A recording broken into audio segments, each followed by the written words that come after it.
সবাই একদিন বদলে যায়, কেউ ইচ্ছায়, কেউ বাধ্য হয়ে। আমি বদলাতে চাইনি, কিন্তু পরিস্থিতি আমাকে বুঝিয়ে দিয়েছে সবকিছু আগের মতো থাকে না। মানুষও না, সম্পর্কও না। যাদের এক সময় নিজের মনে হতো, আজ তারা দূরের মানুষ।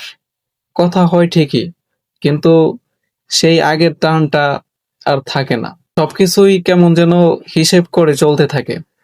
আগে আমি খুব সহজে বিশ্বাস করতাম, মানুষকে নিজের মতো করে ভেবেছি।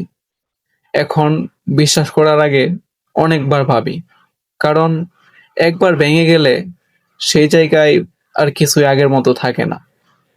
এই বদলে যাওয়াটা খারাপ না, বরং দরকার ছিল। কারণ সবাইকে কাছে রাখতে গেলে একসময় নিজেকেই হারাতে হয়, আর আমি আমার নিজেকে হারাতে চাই না।